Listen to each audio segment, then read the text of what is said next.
So para mapaibig mo yung asawa mo talaga, subuan mo ng pandesal in the morning. Pandesal? Ay, pandesal? Pandesal?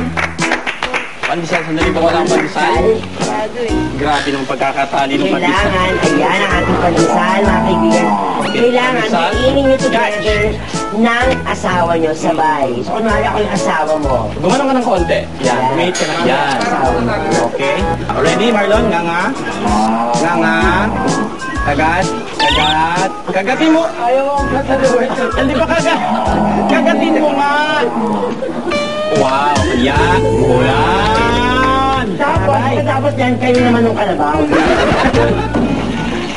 Okay. At last, natapos din Natapos tayo. na natin. Perfecto. At medyo may gatas pa ako. Ako amoy kalabaw. Ako may kalabaw, ako may baka. Diba? Ang pinapaitan ko Okay. kamay ko. Sir JR, sana natin gagawin ang ano. Pero bago yan, sandali lang. Bakit po maraming gatas yung nakuha ko kaysa compared sa kalabaw? Kay Bubay po, kay Ate Bubay po kasi medyo hindi siguro binigay nung kalabaw yung gatas niya, baka nahiya. Ganun po ba yun? Ano ba? May nangangamuhan pala yan. Ibig sabihin, nangangamuhan. Check natin kung paano mas marami talaga yung nakuha ko kaysa sa'yo. Parang Ay, baka nga. Baka nga. Kay Ate Bubay po, mga 2.5 liters. Ayan po. 2.5 liters of milk ang aking nakuha mula kay Oka. Yung kay paring Pekto po, Sir JR. Sa akin po. Ako, bigat. Ay, ang dami! Ang dami. 8 liters po. 8 liters. Dami ah. 2.5. Yeah. Kailangan namin ibiyahe na papunta sa Sa planta. Ganun planta. pala. So, Sa kailangan- pakalayo.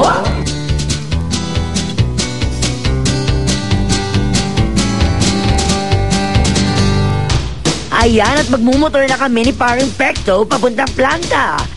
Pag tumagal daw kasi itong naka-expose sa araw at ibang elemento, maaari itong mapanis. Mabuhay!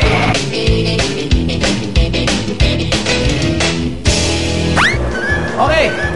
So, ano ang gagawin natin ngayon? Aba, Sir JR? bago po tayo magsimula, maglilinis po muna tayo ng kamay kasi galing po tayong Ay, of farm. course. Umpisahan na namin, so kailangan namin maghugas ng kamay, i-sanitize. Yes. So, yun na yung mga proseso. Sabon, sandamak ma'am. Oh, fairness na, ang dami ng sabon. O, tama na. Oy! Ayan, para talaga sure na sure. Sure na sure ang laban na malinis tayo. Aba, sunod po ay kukuha na tayo ng gatas dun sa chilling tank. Baka chilling. Chilling tank. Okay? So, kailangan natin...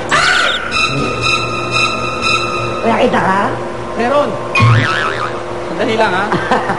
Wala kang mask. Oo nga, saan na ba yun? Titimbayin po natin yung gatas, then ilalagay siya dito. Go pa rin, Pe. Oy! Timbain!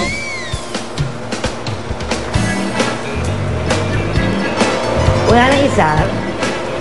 May yelo! Ayun o, ang laki.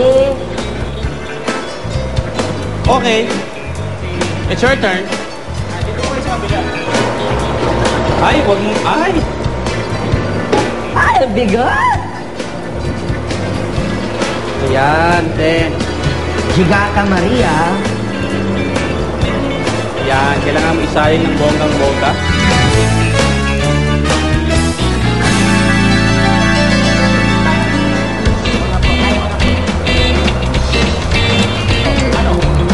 Dito, masasalin po dito yung gatas. Baka bumigay. Wait, ha? Ang bigat, friend. Oop! Dali. Kaya mo, Oop! Dali, ha? Angat mo. Friend, ang bigat. 1, 2, 3. Ay, shucks. Aray, parang puputok yung octopus.